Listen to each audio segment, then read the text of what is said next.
Welcome to week 6 of History 322. There's only one PowerPoint file for this week's lecture, and it's a little bit short because the last time I gave this course, I wasn't able to give a week 6 lecture, and so I put a lot of the stuff into week 7, and to be frank, I don't want to have to re-record it. So I'm just going to stick with what's there and cover the elements that I didn't cover very well in that week 7 that actually belong here. So this is a relatively short lecture, at least, so I promise. Go on to slide 2. I'd like to review, because so many people wrote about Japan and then Southeast Asia as if they were in the same place. So many people seem to think that Southeast Asia is everything we're talking about, and it's not.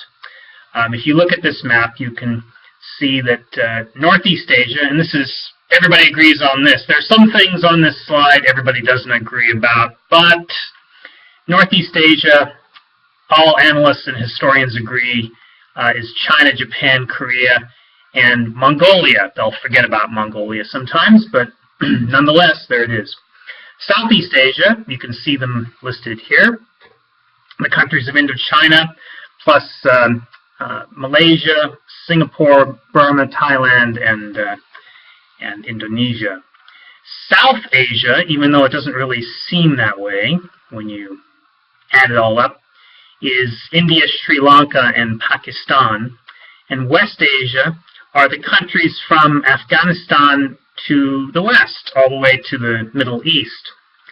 And then there's Central Asia, which are all of these former Soviet Union stands in some parts of the U.S. government. I hate to say it, they call them the icky stands, which is probably a matter of taste.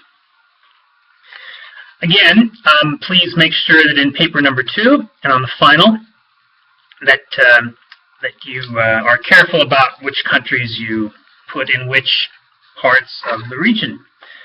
Let's go past slide 3 here and into slide 4 and talk about what happened in Southeast Asia during the Great Depression as it led into World War II. Our readings make some amount of hay. They make a big deal out of the fact, and it was a big deal, that the Great Depression was just as severe in Asia as it was in the West, and especially in Southeast Asia, which we're discussing here. And the reason for this, of course, is that these places were colonies of the European powers, and the Depression hit the European powers. And they were connected economically not only to those European powers, but to the West in general. And so their commodities that were the driving force, main driving force of their economies, all dropped in price rather precipitously. And of course, that meant there was less money coming in, and things that people were selling cost less. People lost their jobs. Of course, what happens in situations like this is that the people who have, it's the golden rule. You've heard of the golden rule. He who has the gold makes the rules. And the people who were running the economies were the ones who were making the decisions about where to put the remaining funds. And unfortunately, the colonial powers didn't do such a great job of taking care of their victim peoples during that period. Hunger increased a great deal, but there were no famines. Famine conditions, however, did visit some areas.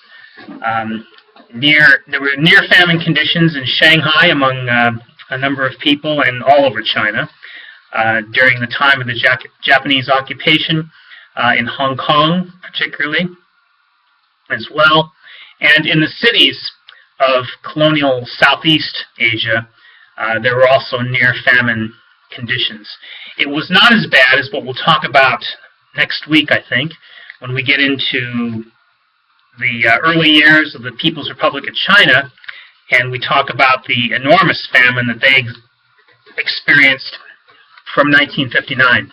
But that's getting ahead of ourselves. Going on to slide 5. So there was a transformation of equally great proportions, perhaps greater, than the initial failures of European colonialism once the Japanese invaders arrived. And if you look at these things I've listed here, what I'm trying to come up with is a sort of a, not really a mathematical formula, but some causes and effects. The long-term economic downturn that people were suffering during the 1930s, and the fact that the Asian colonies were not taken good care of by the ruling European powers, and then when the Japanese attacked, they were obviously a second and perhaps even last priority in Southeast Asia. Churchill made it clear, for example, in the days after Pearl Harbor, that Britain could not really afford to do very much to defend Singapore, which was its main bastion in Southeast Asia, and was clearly under the Japanese gun. The Australians were convinced to send a lot of people to Singapore, and they were almost immediately defeated and taken prisoner.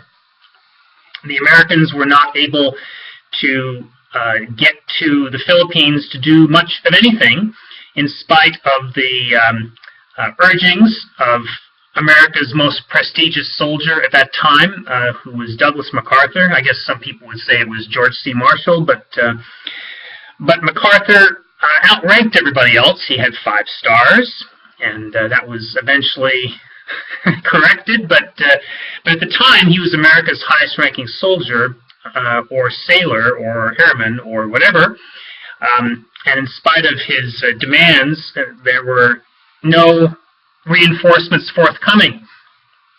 So it was not only the Europeans, it was also the Americans who couldn't really take care of their colonies in Asia. And so this rising dissatisfaction, and the Philippines, by the way, was a bit of a different case, but I'll get into that in a moment. So there was this rising dissatisfaction already, loss of European prestige, and eventually anger at the Japanese for war crimes and these extremely difficult wartime conditions that caused people in the colonized areas of Southeast Asia to stop and look at everything and say to themselves, what the hell were we thinking when we decided to let this happen to ourselves?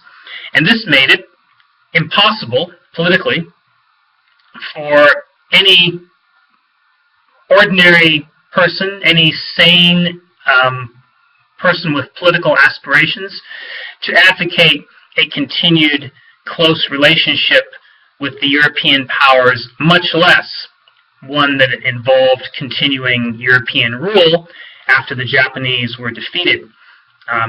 So both nationalism and simple pragmatic calculation entered into the picture, and it was no longer possible to even think, for most people, to even think of the Europeans returning to power for very long.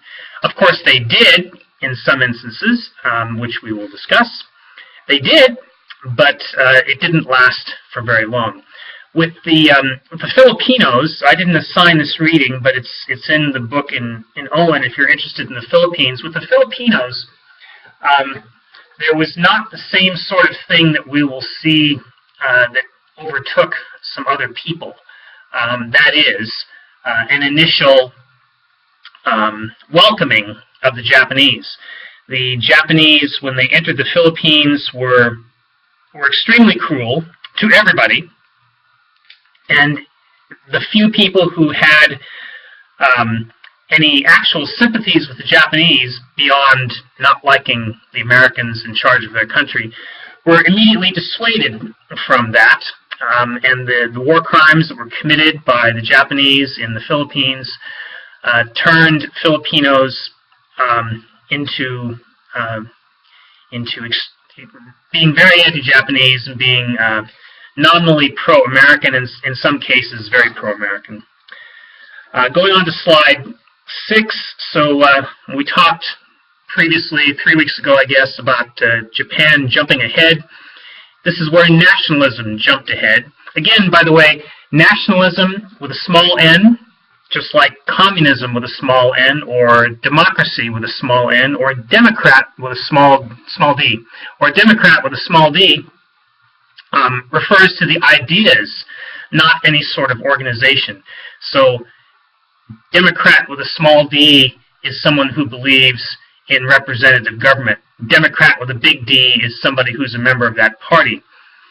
Communist with a small c is someone who believes in worker ownership of capital and a gradual reduction in personal property and all that stuff that Marx wrote about.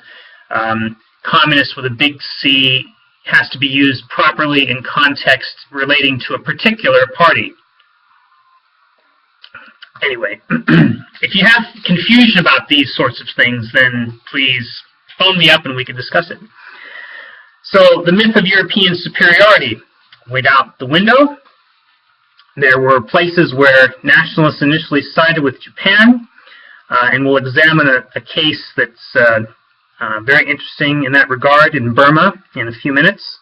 And some nationalists sided with former colonists because colonialists because they wanted to they could see how cruel the Japanese were, and believe me, they were very cruel in the way they ruled. And so there had been underground organizations region-wide, both communist and non-communist ones. In past weeks, I've mentioned the Comintern, that is the Communist International, directed from Moscow, that set up communist parties throughout Asia, that funded these parties, not only in China, but in Malaysia, in Singapore, in Indonesia. And there were these organizations, but there were also new nationalist, non-communist underground organizations that formed, some which were affiliated with the Allied powers and some which were not. Going on to slide 7. Let's talk a little bit now about Malaya. The peninsula you see here, Singapore, down at the bottom of the peninsula. Singapore is now an independent country and has been one since 1965. But back in these days, Singapore was one of the Straits settlements. You can see it colored thusly on this slide. There were 3 Straits settlements in Malaya. There was Singapore in the south, Malacca, the former Portuguese and Dutch colony, in the middle of the peninsula on the western shore, and Penang, up near the top, near Thailand. All 3 of these places were settled by the British, and the British brought in large numbers, or allowed to be brought in large numbers of Chinese who came to do business in many cases, and came as laborers in other cases. But the point is that all 3 of these Straits settlements were heavily populated by Chinese people. You can see that there are other Malayan states here. They weren't provinces, they were states, that were federated under the British, and there were some that were not. The ones that were not were the poorer places. The ones that were federated were not the poorer places. They were the places where the British wanted to focus their political efforts to maintain London's rule. And these were places, and these were the richer parts of the peninsula. That's all there is really to say about that. Also, after, we'll talk more about this later, but in next week, but after the war was over with, during the Malayan emergency, when there was a communist insurgency funded by China, and peopled, the soldiers were mostly ethnic Chinese. These places that were unfederated states had the most communist activity, partly because they were more remote to British power and they were poorer. Nowadays, there are 23 million people in what is now Western Malaysia. Eastern Malaysia is to the east. It's a part of the large island of Borneo, the other part belonging to Indonesia. That's Eastern Malaysia. Altogether, there are about 29 million people in Malaysia today, and 23 million people in Western Malaysia, this peninsula you see here. However, back in those days, back in the days leading up to World War II, there were less than 2 million people. So this was a sparse population. The majority in those days were not the Malays. Nowadays, the Malays make up about 52–53% of Malaysia, but back in these days, they did not. And there was a lot of open land that Chinese came in and resettled on. People from China immigrated. This is a very broad brush I'm going to paint this with, not to get into too much detail, but there were more Chinese immigrants who came to do business than there were amongst other immigrant groups, and the two big immigrant groups were Chinese and Indians. Most of the Indians went to Malaya to labor on construction and other projects, or to work in the mines, work on the rubber plantations, and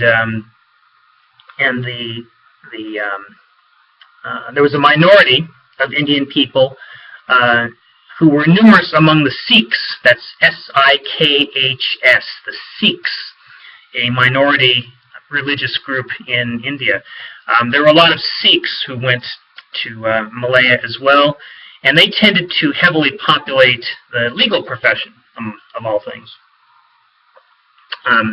There were probably more Sikhs in the legal profession in Malaya during this time, and maybe even today in modern Malaysia, than there are Chinese. An interesting point, and this brings us to the fact that there were these English-educated local elites.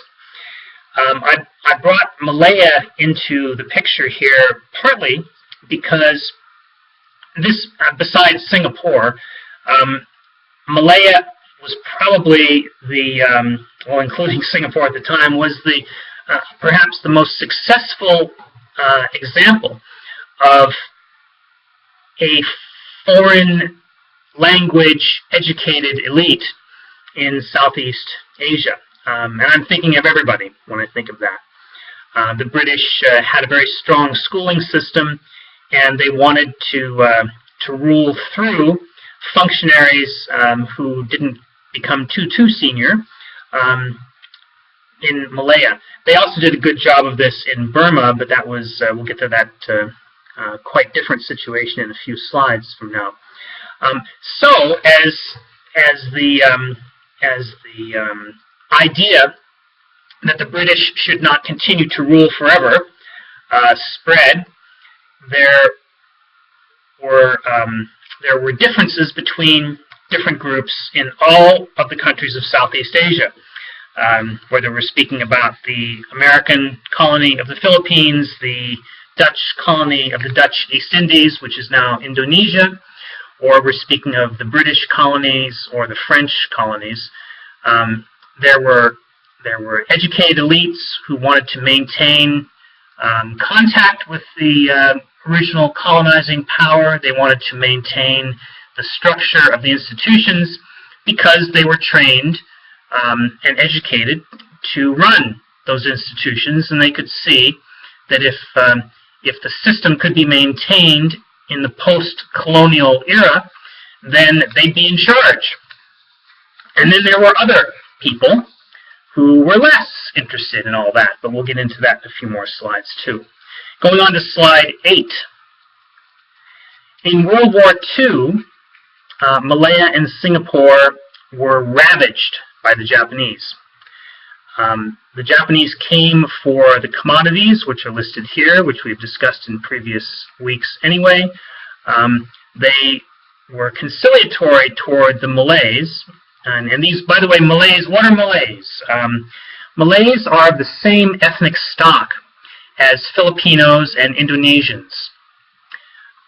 It's hard to, if you're simply looking at a picture of a person and they're wearing generic clothes, it's very difficult to tell the diff between somebody from the Philippines, somebody from Malaysia, someone from Indonesia. And so this ethnic group were treated by the Japanese in a conciliatory way because according to their ideology of Asia for the Asians, these were a colonial people, colonized, excuse me, they were a colonized people. They were victims of colonialism, and the Japanese propaganda effort was oriented toward appealing to them. The Chinese, on the other hand, for decades had been supporting the Chinese nationalist cause for 2 decades, and for about 10 years had been giving a lot of money to the Chinese nationalists to resist the Japanese. And so the Japanese came in with a bit of a chip on their shoulder about the local Chinese and killed them in large numbers and starved them out and so on. We'll talk a bit more about post-war Malaya in next week's lecture. Let us stop here and continue on slide 9.